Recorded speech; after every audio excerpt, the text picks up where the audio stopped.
Hello बच्चों, good morning. कैसे हैं आप सब? उम्मीद करता हूं कि आप सभी अच्छे होंगे।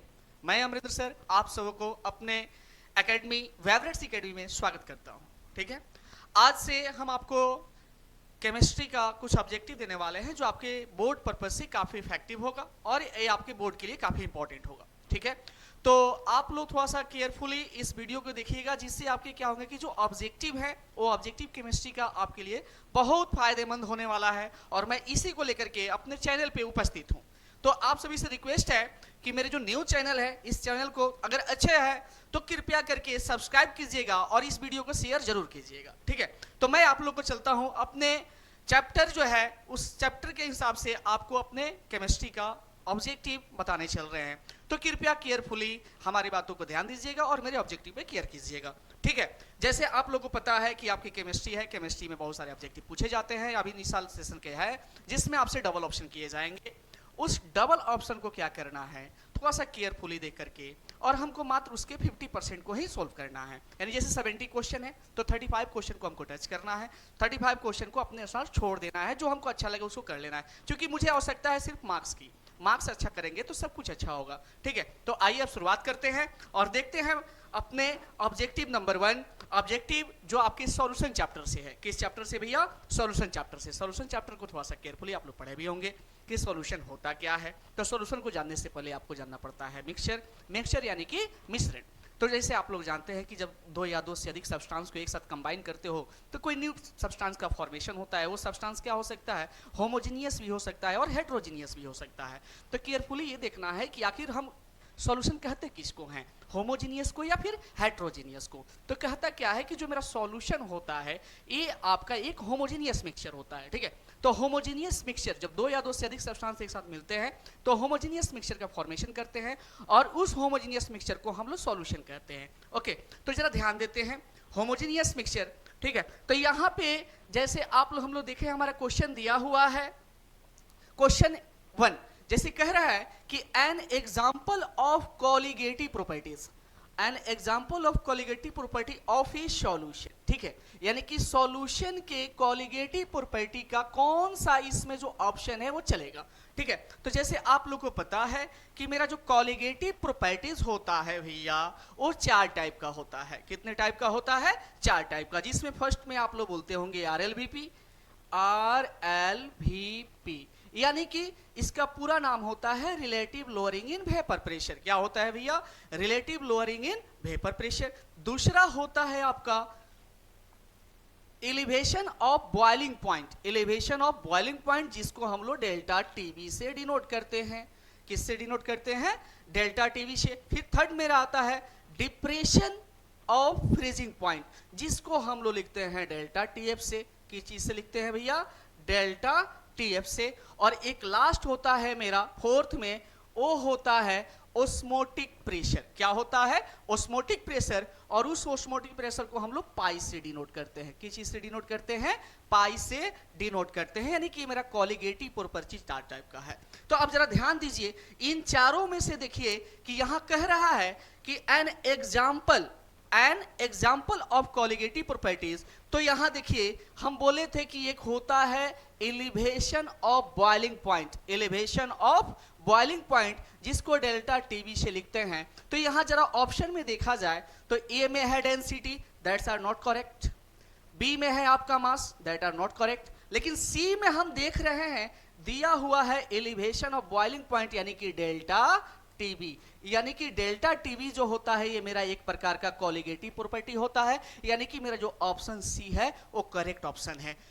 यानी कि एलिवेशन ऑफ बॉइलिंग पॉइंट आपका जो दिख रहा है ये आपका एक कॉलिगेटिव प्रॉपर्टीज है। मुझे उम्मीद है कि ये 4 आप जरूर याद रखिएगा, कहीं भी दिखाई दे तो ये 4 आपकी किसके होते हैं? कॉलिगेटिव प्रॉपर्टी के होते हैं। ओके, समझ में आ गई होगी, मुझे पूर्ण विश्वास है। नेक्स्ट क्वेश्चन जरा देखने का हम प्रयास करते हैं। इसको जरा एक बार देख लीजिए कि कॉलिगेटिव प्रॉपर्टी के एग्जांपल क्या होता है। एलिवेशन बॉइलिंग पॉइंट चूंकि 4 टाइप है आपके, एक रिलेटिव लोअरिंग वेपर प्रेशर, एक डेल्टा टीवी यानी कि एलिवेशन ऑफ बॉइलिंग पॉइंट, एक डेल्टा टीएफ यानी कि डिप्रेशन इन फ्रीजिंग पॉइंट, और एक आता है आपका ओस्मोटिक प्रेशर जिसको पाई से डिनोट किया जाता है। ओके, नेक्स्ट चलते हैं। तो नेक्स्ट मेरा क्वेश्चन क्या कह रहा है कि the number of moles of solute per kg of solvent is called. Per kg का मतलब क्या होता है 1 केजी, 1 केजी का मतलब 1000 ग्राम, कितने ग्राम भैया 1000 ग्राम। तो जैसे आप लोग जानते हैं कि जैसे कंसंट्रेशन टर्म होता है, कंसंट्रेशन टर्म को एक्सप्रेस करने की कुछ विधियां हैं, कंसंट्रेशन टर्म को एक्सप्रेस करने की कुछ विधियां हैं जिसमें आपके बहुत सारे टाइप्स आते हैं, जिसमें एक होते हैं आपके मोलैरिटी, क्या होते हैं मोलैरिटी, फिर होते हैं मोलैलिटी। ये मेनली पहले दो देख लिया जाए, और सारे भी है भैया, चिंता नहीं करेंगे, मोलैरिटी और मोलैलिटी। ठीक, अब देखिए पर केजी ऑफ सॉल्वेंट, ये दो चीज आपको समझना है, एक रीटी और एक लीटी, मोलैरिटी और मोलैलिटी। ठीक है, तो जो मोलैरिटी होता है ये रिलेटेड टू वॉल्यूम होता है, रिलेटेड टू क्या होता है वॉल्यूम, और जो मोलैरिटी होता है, मोलैलिटी आपके ये रिलेटेड टू होता है मास, ये रिलेटेड टू क्या होता है भैया मास। तो अब यहां जरा ध्यान दीजिए क्या कह रहा है, पर केजी यानी मास, तो मास किससे रिलेटेड है मेरे भैया मोलैलिटी से, किससे है मोलैलिटी से, यानी कि 1 केजी सॉल्वेंट में जो आपके नंबर ऑफ सॉल्यूट डिसॉल्व होंगे, मोल्स ऑफ सॉल्यूट, वो आपके क्या कहलाएंगे मोलैलिटी कहलाएंगे, क्या कहलाएंगे मोलैलिटी। ओके, मुझे पूर्ण विश्वास है समझ जाइएगा। ऐसे मोल फ्रैक्शन भी होता है, नॉर्मलिटी भी होता है, फॉर्मेलिटी भी होता है, मास परसेंटेज भी होता है, ऐसे बहुत सारा चीज़ आते हैं। चलिए फिर जरा देखते हैं नेक्स्ट क्वेश्चन हम, ठीक है, नेक्स्ट क्वेश्चन को देखते हैं। नेक्स्ट क्वेश्चन है by osmosis semi permeable membrane, यानी कि शॉर्ट में एसपीएम बोलते हैं, क्या बोलते हैं एसपीएम।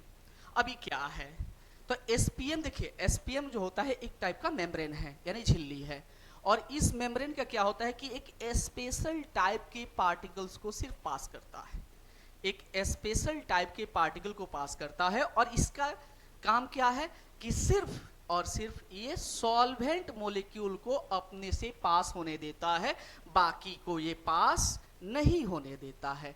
देखिए ये एक स्पेशल टाइप का मेम्ब्रेन है जिसके थ्रू सिर्फ आप सॉल्वेंट मॉलिक्यूल को ही पास कर सकते हैं। किससे पास कर सकते हैं, सिर्फ सॉल्वेंट मॉलिक्यूल को पास कर सकते हैं। तो याद रखिएगा कि सेमी परमिएबल मेम्ब्रेन से सिर्फ सॉल्वेंट के मॉलिक्यूल आपके पास करते हैं, बाकी के मॉलिक्यूल पास नहीं करते हैं। उम्मीद है कि ये भी बात समझिएगा। एसपीएम याद रखिएगा, एसपीएम से सिर्फ आपके सॉल्वेंट मॉलिक्यूल पास होते हैं। कौन से मॉलिक्यूल पास होते हैं, सॉल्वेंट मॉलिक्यूल्स। नेक्स्ट आते हैं, नेक्स्ट क्वेश्चन कह रहा है फिर वही बात, which of the following property for ideal solution, यानी कि आइडियल सॉल्यूशन का निम्नलिखित में से कौन सा गुण है। ठीक है, तो इसके लिए एक आते हैं हमारे रॉल्स लॉ, क्या आते हैं रॉल्स लॉ। ठीक, और रॉल्स लॉ क्या होता है जरा केयरफुली समझिएगा। ये कहता क्या है, इसको ध्यान रखिएगा कि P A equal P not A into chi A और P B equal P not B into chi B.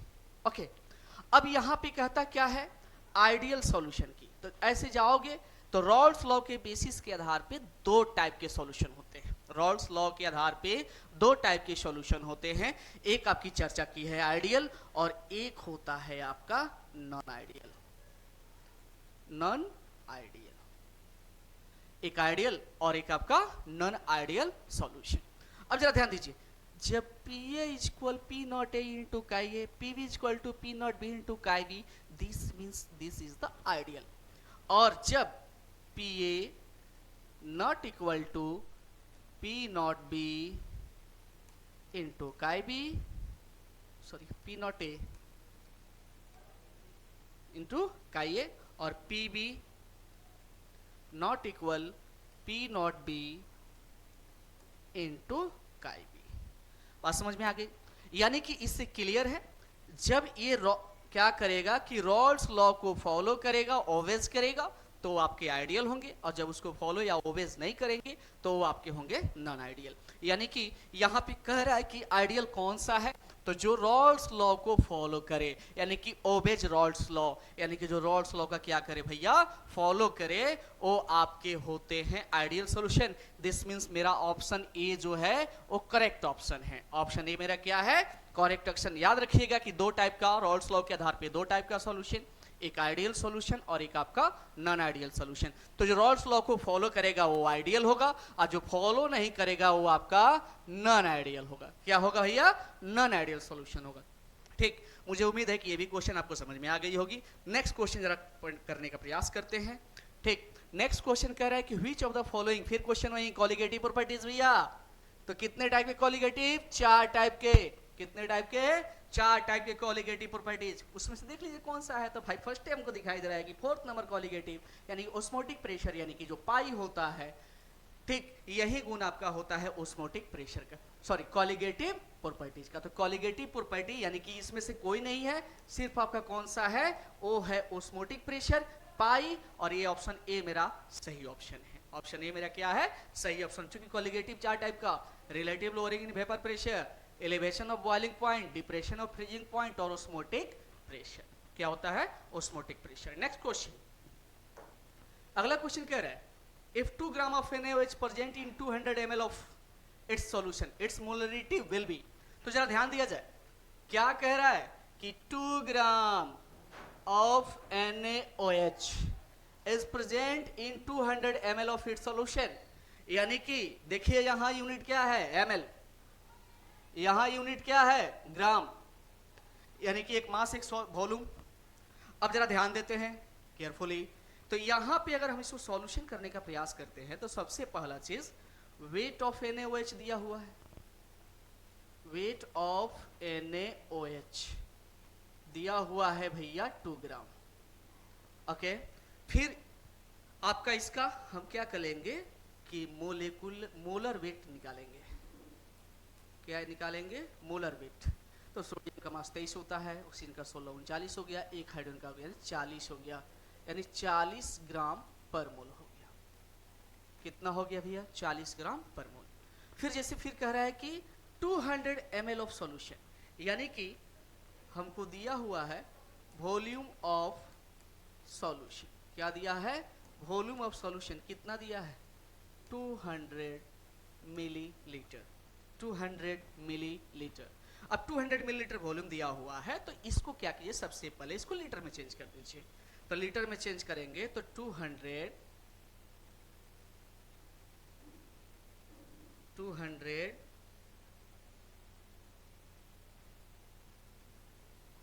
Bye 1000 litre. अब क्या करेंगे, अब थोड़ा सा नंबर ऑफ मोल्स निकालने का प्रयास करेंगे। क्या करेंगे हम लोग, नंबर ऑफ मोल्स निकालने का प्रयास करेंगे।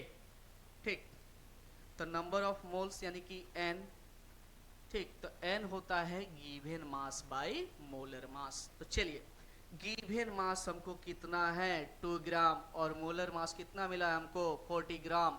तो 2/40 कर लीजिए,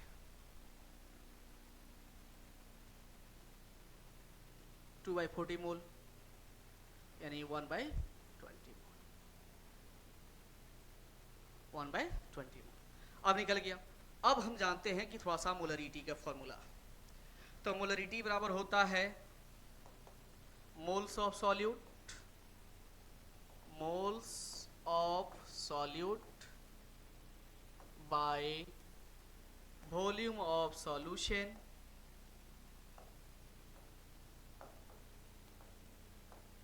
इन लीटर, इन लीटर। अब जरा ध्यान दीजिए, तो मोल्स ऑफ सॉल्यूट क्या है, 1/20। ठीक, वॉल्यूम ऑफ सॉल्यूशन हमको मिल गया है 200/1000, 200, तो बच गया 1/20 इंटू 200। अब 1000 है तो ऊपर चला जाएगा, कोई दिक्कत नहीं। 20 से 20 कैंसिल, फिर आपका 10 से 10 कैंसिल, बच गया 1/4। कितना बच गया, 1/4, और 1/4 का मतलब होता है 0.25। कितना हो गया 0.25। दिस मीन्स यहाँ देखिए तो ऑप्शन आपके ए में दिया हुआ है 0.25, यानी कि इस क्वेश्चन का भी ऑप्शन कौन सा है 0.25, ये आपका। तो ये जरा ध्यान दीजिएगा कि हमको फाइंड क्या करना था कि ग्राम NaOH दिया हुआ था 2 ग्राम, और कितना में था 200 मिली लीटर ऑफ इट सॉल्यूशन, यानी जहां मिलीलीटर यानी कि वॉल्यूम दिया हुआ है हमारा, और वॉल्यूम दिया हुआ है वो मिलीलीटर में, उसको लीटर में चेंज करने का प्रयास करेंगे। किस में चेंज करेंगे? लीटर में। और उसको मैंने किया, तो चेंज करने के उसको फाइंड किया, तो ऑप्शन मेरा सामने आपके साथ है। बस इस चीज को ध्यान रखिएगा कि मोलरिटी का फॉर्मूला क्या होता है, मोल्स ऑफ सॉल्यूट बटा volume of solution in litre. Okay, मुझे उम्मीद है कि ये भी क्वेश्चन आपको समझ में आ गई होगी। अगला क्वेश्चन देखने का हम लोग प्रयास करते हैं। अगला क्वेश्चन कह रहा है कि 234.2 gram of sugar syrup contains इतना ग्राम ऑफ, यहां मिस है सुगर, ठीक है, वो सुगर क्या है वहां पे डिसॉल्व रखा हुआ है। तो कह रहे what is the molar concentration of the solution, यानी कि सॉल्यूशन का मोलर कंसेंट्रेशन क्या होगा। ठीक है, तो जरा ध्यान दीजिए, सबसे पहला चीज ये जो दिया हुआ है 234 सुगर सिरप, दिस मीन्स ये सॉल्यूशन का मास दिया हुआ है। किसका मास दिया हुआ है? सॉल्यूशन का मास। और सॉल्यूशन के मास में कितना ग्राम हमारा शुगर है? 34.2 ग्राम। यानी कि इससे क्लियर हो गया कि मास ऑफ शुगर दिया हुआ है। मास ऑफ शुगर कितना दिया है? 34.2 ग्राम। 34.2 ग्राम। और फिर हमारा क्या है? मास ऑफ सॉल्यूशन दिया हुआ है भैया। मास ऑफ सॉल्यूशन कितना दिया है? 234.2 ग्राम। ठीक, अब जरा फिर प्रयास करते हैं हम लोग, निकालते क्या है? मास ऑफ सॉल्वेंट। सॉल्वेंट कुछ नहीं, दिस मीन्स वाटर। क्या भैया? वाटर। अब देखिए जरा, आप लोग जानते हैं कि जब सॉल्यूट के मास और सॉल्यूशन के मास को ऐड करते हैं, सॉरी सॉल्यूट और सॉल्वेंट के मास को ऐड करते हैं तो मिलता क्या है? हमको सॉल्यूशन मिलता है। अब हमको यहां से चाहिए क्या? सॉल्वेंट। तो कुछ नहीं कीजिए, बस एक सिंपल सी बात कीजिए, जो सॉल्यूशन का मास है उस मास में से क्या कीजिए, आपके जो शुगर के मास है उसको घटा दीजिए 34.2 ग्राम, यानी कि ये हमको मिल गया 200 ग्राम। यानी कि सॉल्वेंट निकल गया भैया। क्या निकल गया? सॉल्वेंट। अब सॉल्वेंट का मास निकल गया तो जरा ध्यान दीजिएगा, फिर आप लोग कहता क्या है कि नंबर ऑफ मोल्स निकालिए। तो मोल्स निकालने के लिए सबसे पहले शुगर है, तो शुगर का फॉर्मूला क्या होता है? बोलिए। C12 H22 O11। इसका मोलर मास निकालिएगा तो आएगा 342 ग्राम पर मोल। 342 ग्राम पर मोल। अब जरा ध्यान देते हैं, मोल्स निकालते हैं तो कहता क्या है? Given mass by molar mass. तो गिवन मास कितना है? 34.2। कितना भैया? 34.2 और मोलर मास हो गया 342। डिवाइड करेंगे तो आ जाएगा 0.1। कितना आ जाएगा भैया? 0.1 आ गया। अब ए आ गया तो फिर इसको अब हम क्या करेंगे? मोल्स निकल गया, मास ऑफ सॉल्वेंट निकल गया, तो मोलरिटी का आपका फॉर्मूला होता है क्या? कि moles of solute, moles of solute बटा mass of solvent, mass of solvent in kg. Okay, तो कुछ नहीं, मोल्स आ गया है 0.1 बाई मास कितना आया है? तो मास 200 आया है, तो 200 रख लेंगे। और चूंकि ये ग्राम में है तो केजी में चाहिए, तो 1000 से डिवाइड करेंगे तो ऊपर 1000 चला जाएगा। ओके, अब कैलकुलेट कर लीजिए, तो 1 × 1000 बाई 2000 खत्म। 1/2 यानी 0.5। कितना भैया? 0.5 आपके आंसर आ गए। अब जरा देखने का प्रयास करते हैं कि हमारे इस ऑप्शन में है कि नहीं। तो ऑप्शन है 0.1 यानी कैंसिल, ये सही नहीं है। ऑप्शन बी है 0.5, यानी देखिए तो यहाँ है कि नहीं है कि मोलरिटी कितना होगा? 0.5। बाकी सब ऑप्शन आपका क्या है? गलत है। तो मुझे उम्मीद है कि इस तरह के क्वेश्चन दिए हो तो सबसे पहले देखने का प्रयास करेंगे और क्या दिया है उसको निकालेंगे, फिर यहाँ से अपना कैलकुलेट करके निकालेंगे। मुझे विश्वास है कि क्वेश्चन समझ में आ गई होगी। अगले क्वेश्चन का प्रयास करते हैं हम लोग। ठीक है, कह रहा है the unit of molality, okay no problem. तो यूनिट ऑफ मोलैलिटी फाइंड करना है तो सीधे डेफिनेशन से चलिए कि मोलैलिटी का फॉर्मूला क्या होता है, moles by mass of solvent, mass of solvent, और वो जाता है केजी में, किस में जाता है, केजी में, ठीक है। तो जरा देखिए, तो मोल्स का यूनिट मोल ही होता है, मोल का यूनिट क्या होता है, मोल। फिर यहाँ पे देखिए मास है, किस में है, केजी में है, डिवाइड में है तो पर केजी कर लीजिए ना, यानी मोल पर केजी हमारा यूनिट हो गया किसके, मोलैलिटी का। मोलैलिटी का यूनिट क्या हो गया, मोल पर केजी। और आप यहाँ ऑप्शन ढूंढिए, यहाँ सिर्फ मोल है यानी गलत है। फिर यहाँ पे मोल पर डेसीमीटर क्यूब है, गलत है। मोल पर केजी यहाँ देखिए उपस्थित है, ले लीजिए, यानी ऑप्शन सी जो है मेरा क्या है, सही है, बाकी सब क्या है मेरे गलत है। मुझे उम्मीद है कि बस ये डिफिनीशन पे है, बाकी कुछ नहीं, यूनिट जैसे आप फाइंड करते हो उसे फाइंड करना होगा। ओके, नेक्स्ट क्वेश्चन देखते हैं हम लोग, लास्ट क्वेश्चन होगा। ये क्वेश्चन आपका कह रहा है कि आइसोटोनिक सॉल्यूशन और the solution having the same, यानी कि जो आइसोटोनिक, आइसोटोनिक का मतलब होता है समपराश्रयी विलयन। कैसा होता है जी, समपराश्रयी। तो मान लीजिए कि हमारे पास दो टाइप का विलयन है, ए है और बी है। ओके भैया, ए और बी है।